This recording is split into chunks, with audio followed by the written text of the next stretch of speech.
Do you remember moving? Like, do you remember living in Russia? No, I was so young. Like, I Yeah. literally don't remember anything. My mom tells me stories, but again, it's not my own memory. But yeah, then I moved to the UK, and that was really different. Now I reflect back on it, and I couldn't speak any English at all. Fuck. So I was like thrown into a school without being able to speak a word. And how old were you? You were 9? I was like 8, I was like 9 turning 10. It was in P6. Whoa. And I know that that's nuts. Actually, we were doing P6. yeah. Oh my God. And not being able to speak any English. Not a word. I remember walking into the school and the receptionist said, "Hello." And I looked at my mom and I was like, Help. Yeah. I was like, fuck. Yeah. And my mom was like, basically the first sentence I learned was, "I don't understand." And that's literally what I said to everyone. They would be like showing me the IT room and I'd be like, "God damn, they're so advanced here." I was like, in Bulgaria, we pee in like a fucking hole. And then I come here and they have like an IT room.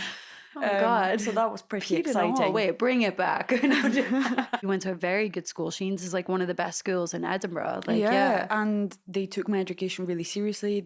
I learned English within a year, and then Wow, that's amazing. yeah, but it's like a young brain. But that's still, able to absorb it's really language. cool. Like, yeah. Yeah. So then, yeah, I'm really grateful. Like, I had a really good group of friends that took me in, and like they made sure that I was like learning, with them. I'm actually just really impressed that because it's like if it's a foreign kid, usually they're like, oh, they're the weirdo, like, yeah. So I'm glad that they didn't abandon me. Like, they actually just like swooped me into their group, and then like I got to go to my first sleepover. I had no idea what a sleepover was, because you don't do that in Bulgaria. My mom was like, "What, do you not have a home? You homeless?"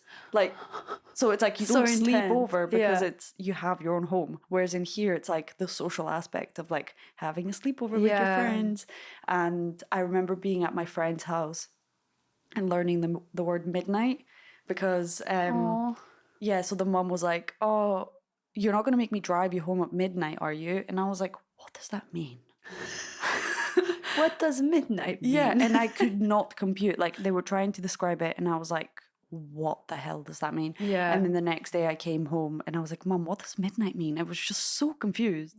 Yeah, and then now, obviously. Yeah, is there computing. like, I know, literally, was there any like funny kind of like language moments when like you were growing up as well? All the time. Like, I would say Wednesday instead of yesterday.